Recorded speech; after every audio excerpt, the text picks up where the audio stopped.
Welcome to the deep dive. Great to be here. Today we're jumping into something that, well, feels pretty universal, doesn't it? A day at the beach. Absolutely.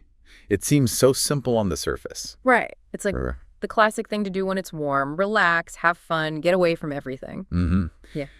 But when you start looking closer, there's actually quite a bit to it. The language people use, the things you need, what you might run into. Exactly. And that's what we want to do today, sort of unpack that whole experience. We'll look at the words, the gear, the activities, maybe even a few surprises along the way. Yeah, the idea is to really get into the details, give you a solid understanding quickly, but, thoroughly. Okay, so let's paint the picture. You're heading out. It's a gorgeous day, sun's shining, maybe just a few fluffy clouds. Perfect. You've left the city noise behind, maybe the traffic too. You're heading towards the coast. That feeling of anticipation, right? You can almost smell the salt air. It's so popular for good reasons, relaxing, cooling off, maybe getting a bit of sun. Definitely. But like you said, it's not just about showing up and flopping down.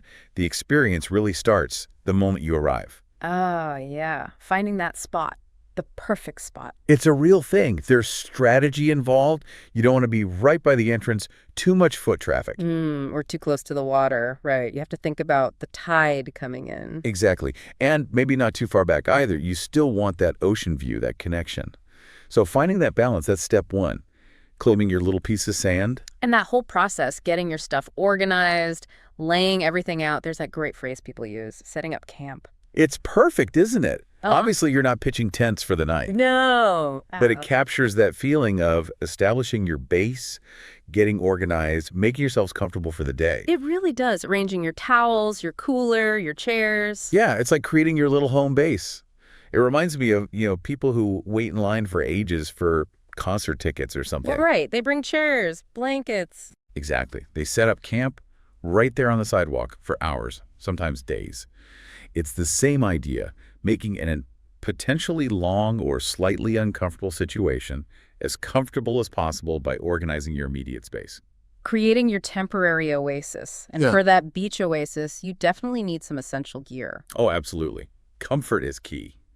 And probably top of the list, beach towels. Right. And these aren't just any old towels. They're different from, say, your bathroom towel. Yeah, they're usually much larger, significantly bigger. And that size is important because their main job at the beach isn't really drying you off, is it? I mean, you do use them for that eventually. Sure, after a swim. But primarily, you spread them out on the sand. That's their main function. To create your spot to lie down, to sit, sand can be hot or damp or just, sandy. Exactly. The towel is your barrier. It's your clean, relatively soft surface.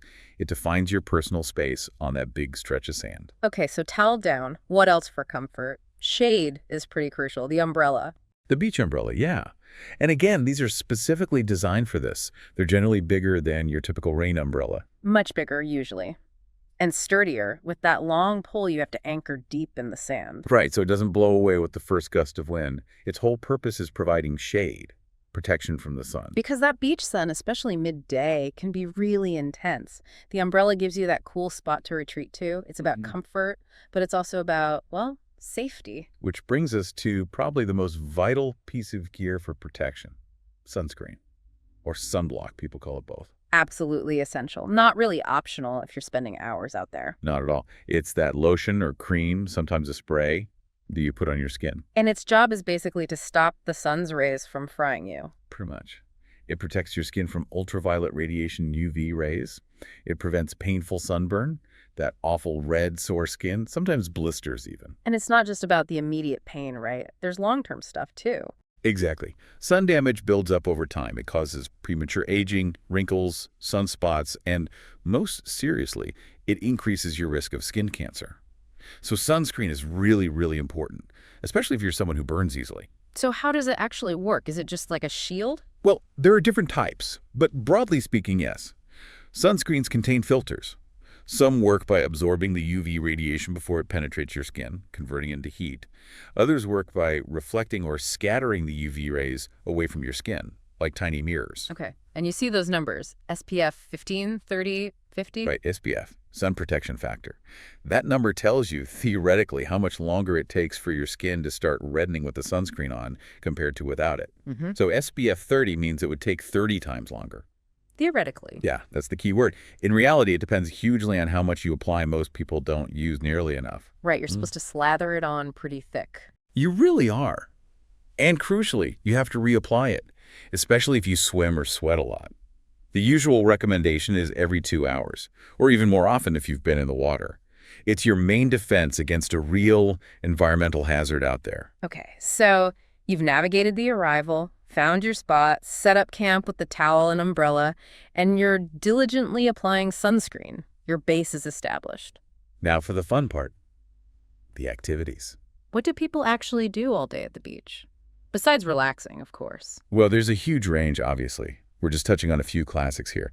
But one very common sight is people playing Frisbee. Ah, yes. The Frisbee. Such a simple thing, that plastic disc. Usually plastic, yeah. Light, you throw it with a flick of the wrist, give it some spin. And it just sails through the air, hopefully towards the person you're playing with. Hopefully. It takes a bit of practice to get it right, to make it fly flat and straight. But even the wobbly throws are part of the fun. It involves a bit of running around. It's interesting. It's both the object, the Frisbee, and the activity, playing Frisbee. That's true. It's inherently active, great for the wide open space. Yeah. And dogs. Dogs often absolutely love chasing Frisbees on the beach. Oh, definitely. A happy dog chasing a Frisbee is peak beach moment. Okay, what else? A real classic, especially if there are kids around, or even just creative adults building sandcastles. The ultimate beach construction project. All you really need is sand and water. But let's be honest, if you want to build something impressive, you need tools. Oh, for sure. Yeah. Little shovels, buckets are essential. The bucket isn't just for carrying water. You pack it with wet sand, flip it over, and boom, you have a tower. Right. That perfect wet sand consistency is key, isn't it? Too dry, it just crumbles. Crumbles instantly. Too wet, and it's just mush, won't hold its shape. You need that slightly damp sand that holds together. It's kind of like capillary action between the grains. Okay, a little science lesson there. And with shovels and maybe other little tools, you can get quite elaborate. Definitely. You can carve walls, dig moats, add details. Without tools, your castle might look a bit, well, blobby. Funny, maybe. But it's not just castles, right? People get really creative. Totally. Houses, forts, intricate sculptures, animals. I've seen people make amazing things. Mermaids, cars, even sculptures of people. It's a fantastic outlet for creativity for all ages. And it's actually become a serious thing, too, hasn't it? Sand sculpting competition. Oh, yeah, major ones. Artists create these enormous, incredibly detailed sculptures. They only last until the next high tide or strong wind, but they're stunning works of art. Really elevates playing in the sand. Okay, so Frisbee, sandcastles. What about exploring? Maybe the main ocean is a bit cold or rough. Right. Sometimes you look for alternatives, maybe a calmer spot, or you just want to explore the edge of the water. Like looking for seashells. Beachcombing. Exactly. Just walking along the shoreline, seeing what the waves have brought in, finding a cool shell, a piece of sea glass. It's a quieter kind of activity. Very relaxing. Or sometimes you find those little pools of water left behind when the tide goes out. Tide pools. Yeah, especially if the beach is a bit rocky. Those can be fascinating. Little ecosystems trapped temporarily. You might find tiny crabs, little fish. Minnows, people often call them. Right, those tiny darting fish. Kids love trying to catch them in a bucket or just watching them. It's a different kind of engagement with the beach, more about observation, discovery. Okay, so we've covered setting up, playing on the sand, exploring the edges. But for many people, the main goal is getting in the water. Swimming, splashing around. The big cool-off. But this is where we need to talk seriously about safety. The ocean is amazing, but it's powerful and can be dangerous. First basic concept. Water depth. Shallow versus deep. Seems simple, but it matters a lot at the beach. It really does. Shallow water is, well, not deep. You can easily stand up. Your head's well above water. Right, near the shore, usually. Generally, yeah. As you walk further out, away from the beach, the water gets deeper. And deep water is where you can't touch the bottom anymore. You have to swim or float. And that transition isn't always gradual or predictable, is it? That brings us to the sandbar. Ah, the sandbar. Yes, this is a really important feature to understand on many beaches. So, what exactly is it? It's basically a ridge, like a long underwater hill, made of sand. Waves and currents build it up parallel to the shore, but further out. Okay, so as you walk out from the beach, the water gets deeper. Right, maybe up to your waist or chest. And then suddenly it gets shallow again as you walk onto the sandbar. Exactly. It can feel quite safe, like you've reached a little island. You can stand up easily again. Maybe the water's only knee-deep or ankle-deep on top of the sandbar. Sounds nice. So what's the problem? The problem is what happens past the sandbar on the side facing the open ocean. Ah. Very often, the water depth increases dramatically, very suddenly, right after you step off the sandbar. So you go from standing comfortably to being way over your head in just a step or two. Precisely. And that sudden drop-off is incredibly dangerous, especially for kids or people who aren't strong swimmers. You can get caught out very easily. That explains why you always hear parents shouting, "Don't go past the sandbar." It's a classic warning, and for very good reason. It looks inviting and safe, but that hidden drop-off is a real hazard. Okay, so understanding depth in sandbars is crucial. What about helping people who aren't confident swimmers, especially kids? That's where floaties come in. Right, floaties. Or armbands, water wings, swim vests. Lots of names for them. These are those inflatable plastic things. Usually, yeah, you fill them with air. The most common ones are rings that go around the upper arms, or sometimes a ring that goes around the waist or stomach, or a little vest. And they just help you float. That's their job. They provide extra buoyancy, helping to keep a person's head above water. They're used all the time for young children who are learning to swim or just playing in the water. They definitely help prevent accidental drowning, give kids confidence. They do. But it's really important to remember they aren't lifesavers on their own. They're swimming aids. Kids wearing floaties still need constant, close supervision from an adult. But yes, they add a significant layer of safety. Okay. Now, while you're in the water, floating or swimming, you're sharing it with, well, marine life. And not all of it is friendly, like jellyfish. Ah, jellyfish, yes. Something you definitely need to be aware of. They're animals, right, found in the ocean. Marine invertebrates, yeah. They drift with the currents. And the issue is, many types can sting. And it hurts. It can hurt a lot. Depending on the species and the person, it ranges from a mild rash or irritation to intense burning pain. Some tropical species are even dangerously venomous, though that's less common in many places people swim. What do they look like? Sometimes they're hard to spot. They can be. Often they look sort of like little translucent plastic bags floating around, maybe bell-shaped, and they have tentacles hanging down. Those are the strings that do the stinging. Little plastic bags with strings. That's a pretty good description. And they can be in shallow water. Oh, absolutely. Sometimes they get washed right up near the shore or float in the shallows where people are waiting. You have to keep an eye out. And avoid touching them, obviously. Definitely. Even ones washed up on the beach that look dead can sometimes still sting if you touch the tentacles. I remember hearing about a kid who picked one up. Oh, no. Yeah, and an adult immediately yelled, "Put that down, it'll sting you." It's a real risk you need to be mindful of. Okay, so with the changing depths, the sandbar drop-offs, jellyfish, Yeah. it really drives home that swimming in the ocean isn't like swimming in a pool. It has risks. It absolutely does, Yeah, which is why safety advice is so important. like swimming where there are lifeguards. That's probably the #1 recommendation. Go to beaches that have lifeguards on duty. They're trained professionals watching the water. They know the conditions. They can spot trouble, and they can rescue people. They make a huge difference. And if there aren't lifeguards? The advice is usually to swim with someone who is a strong, experienced swimmer. The buddy system. Having someone competent with you who can help if you get into difficulty, or just recognizes dangerous conditions like rip currents. So lifeguard beaches first choice, expert buddy second choice. Good rules to follow. Definitely helps mitigate those inherent risks of open water swimming. Okay, so we've covered the practicalities getting there, setting up, playing, staying safe in the water. Let's zoom out a bit.